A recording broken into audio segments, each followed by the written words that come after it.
Partner, eto na! Nagpaparamdam na naman Ang ating Mahiwagang Burnay!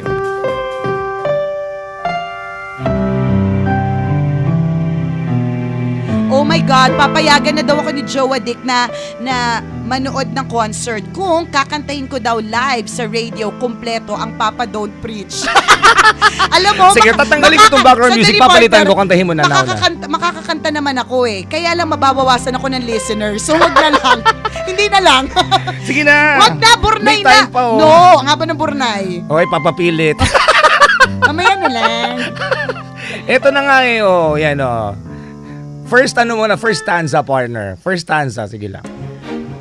Ano ba yan? Napapasayawan ko yung puwet ko. Hindi na niya mapigilan. May puwet is bouncing. Nakakain na. Ano ba? Pero mo ako pilitin. Para nga pumayag ng asawa mo. Kasi naman eh, ano ba yan?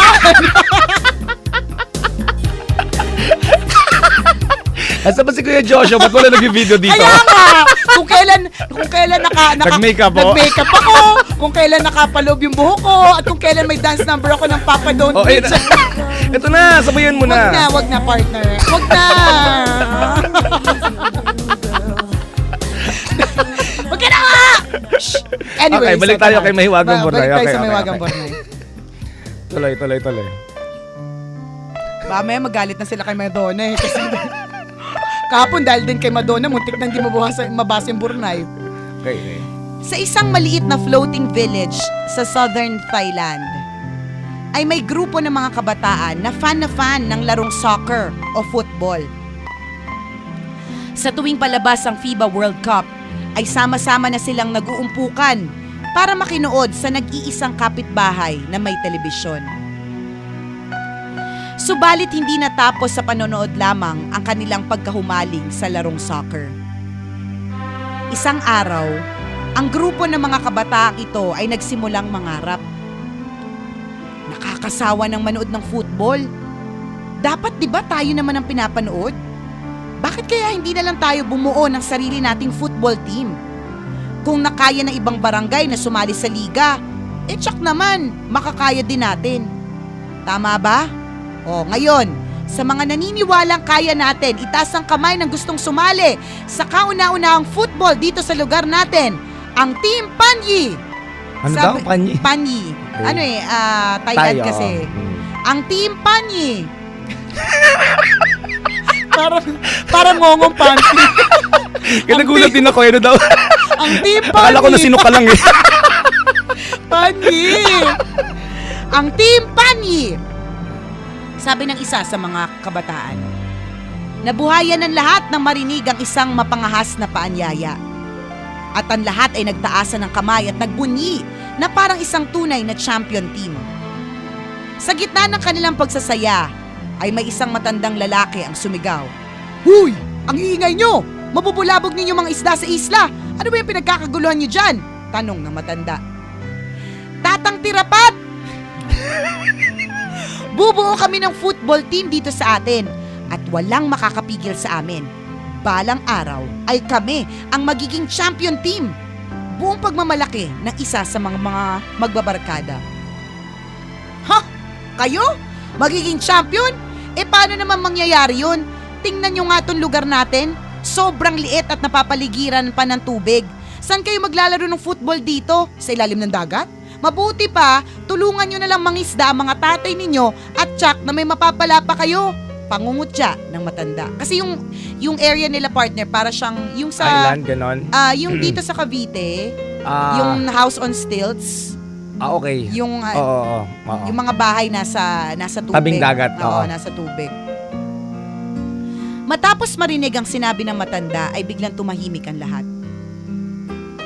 Oo nga. Tama si Tatang. Saan nga naman tayo maglalaro ng football dito? Pwede ba tayo maglaro na nakalutang sa tubig? Sabi ng isa sa kanila, sabay tawanan ng mga kasama niya. Tama! May tama ka! Maglalaro tayo sa ibabaw ng tubig. Maglalaro tayo ng football anuman ang mangyari at walang makakapigil sa atin. Halika kayo at may naisip ako. Sagot ng lider-lidera nila. Nagsimulang mangolekta ng mga lumang kahoy at balsa ang mga kabataan. Pinagsama-sama nila ito hanggang sa makabuo sila ng sahig na gagawin nilang football field. Sa magkabilang dulo ay naglagay din sila ng goals na gawa rin sa kahoy at lambat na pangingisda. Pinagtulong-tulungan nilang buuin ang football field na nakalutang sa tubig. Pagkatapos ng klase sa eskwela ay diretso na sila agad sa proyekto nila. At matapos ang ilang linggo ng pagtsatsaga, ay natapos rin nila ang kanilang obra. Ngayon ay makakapag-ensayo na sila sa larong football na hilig nila. At hindi man perpekto ang ginawa nilang football field, ay pinagbuti pa rin nila ang pag-iensayo. Ang ilan sa kanila ay paulit-ulit na nadulas, nalaglag sa tubig, nasalubsob sa magaspang na sahig, napagtawanan at nakutsa, pero hindi sila nagpagiba. Itinuloy nila ang pangarap na maging isang team champion balang araw sa larangan ng football. Hanggang isang araw. Huy! Magandang balita! May liga ng football sa mainland. Ito na ang pinakahihintay natin. Magpalista na tayo agad para makasali. Natuwa ang lahat nang marinig ang isang napakagandang pagkakataon. Naikasa na ang unang hakbang ng Team Panyi patungo sa kanilang pinapangarap. Dumating ang araw ng tournament. Isa-isa nang sumakay sa bangka ang mga miyembro ng Panyi team. Pero bago sila makaalis patungo sa bayan, ay isang malakas na hiyaw ang pumigil sa kanila. Huy, sandali lang! Huwag muna kayong umalis! Sigaw ni Tatang Tirapat. Mabilis na humabol si Tatang Tirapat sa mga bata at sinabi, sa tingin nyo ba mukha na kayong champion dyan sa mga suot nyo? Eto, dala ko mga uniforme nyo. Etong isuot nyo para talagang champion na champion ang datingan nyo. Isa-isang iniabot ni Tatang Tirapat ang mga bagong uniforme na pinag-ambagan pala ng mga magkakapitbahay para sa mga bata. Salamat po, Tatang! Sabi na bilib din kayo sa amin sabi ng isa sa mga kabataan. Araw-araw ay pinapanood namin ang pag-iensayo ninyo at malakas ang pakiramdam namin na magcha-champion nga kayo. O ala sige, humayo na kayo at baka mahuli pa kayo sa liga. Gagayak na din kami at sasakay ng bangka dahil manunood kami ng inyong laban nyo mamaya. Arya, Team Panyi! Sigaw ng matanda.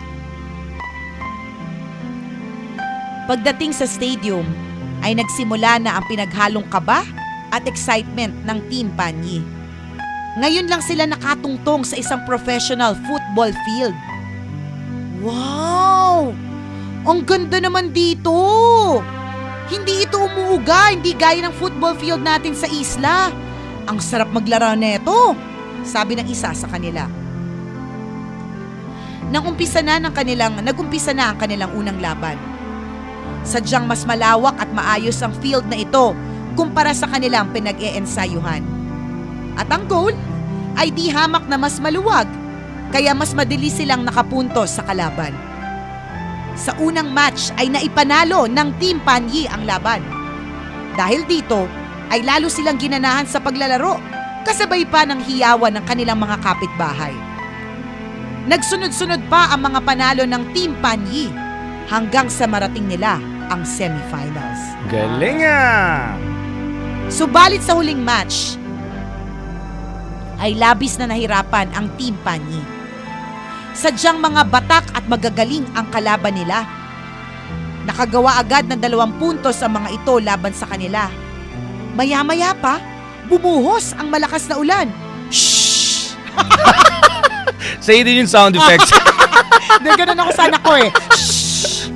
Dahil dito, ay naging madulas ang kabuuan ng football field. Pinapasok din ng tubig ang mga sapatos ng mga manlalaro na lubhang nagpabagal sa pagkilos ng mga ito. Dahil dito, ay napagkasunduan ng Team Panyi na tanggalin na lamang ang kanilang mga sapatos habang naglalaro. Masanay nga naman silang maglaro na nakapaa, gaya ng pag-iensayo nila sa kanilang isla. At nang gawin nila ito, ay unti-unti silang nakahabol sa laban. Naipatas nila ang score sa 2-2. Halos abot kamay na ng Team Panyi ang gintong parangal. Subalit sa huling yugto ng laro, ay matagumpay na nakapuntos ng isa ang kabilang team laban sa kanila. Hindi nila maiwasang manghinayang na matalo sa match-up.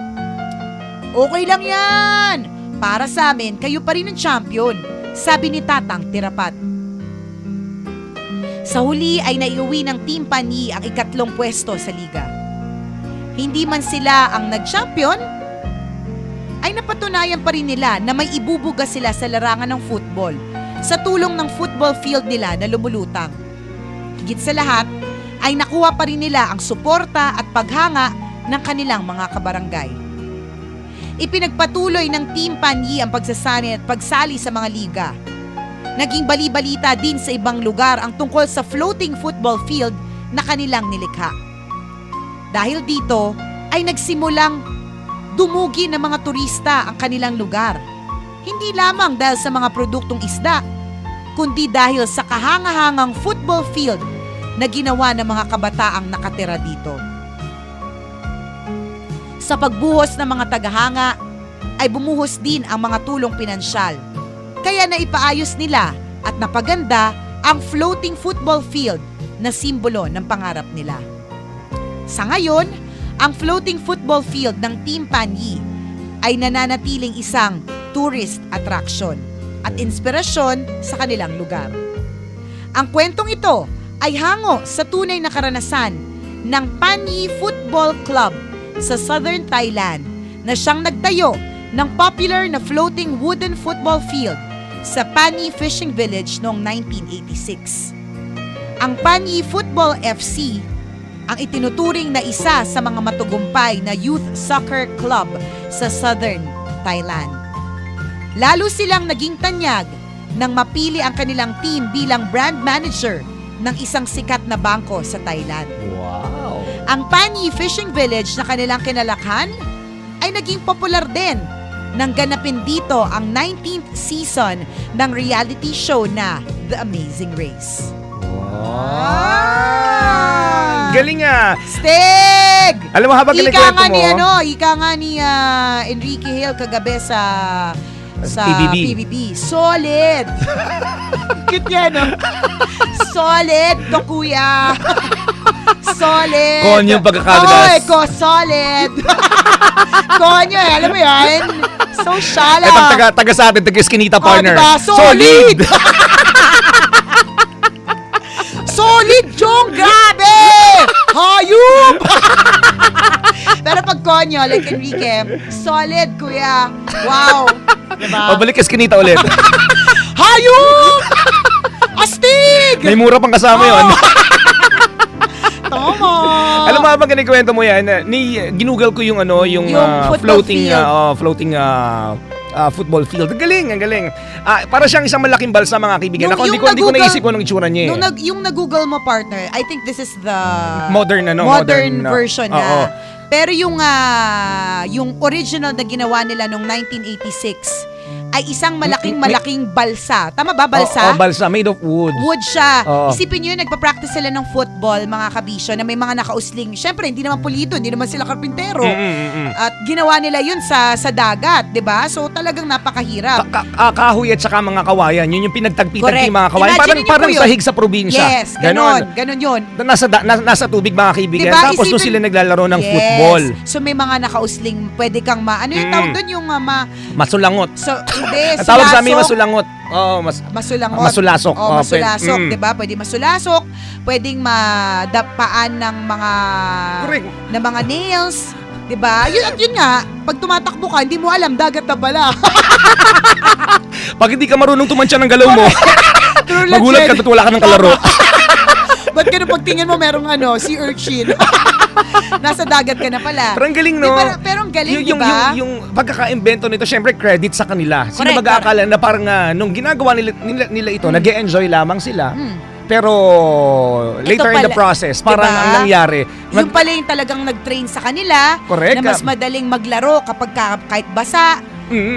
At marirecognize siya. Correct. At ngayon, naging sikat na. At dahil sa tulong pinansyal, naging moderno na siya. Oh, at nakakuha pa ng sponsor. Correct. Ang O, galing, diba? no? Sila na yung mga current models yata ng isang bank sa Thailand. Yung Galing. THB, napakasikat ng bangkong yun sa Thailand. Yun ang sinasabi natin mga kaibigan na determination ang kailangan talaga sa buhay. Di ba? Napakalaking bagay nito para magkaroon tayo ng drive sa sarili na pag may gusto talaga tayong gawin, gagawa natin ng paraan na determination mga kaibigan na your determination today will lead you to success tomorrow. Correct, totoo Tandaan nyo yan.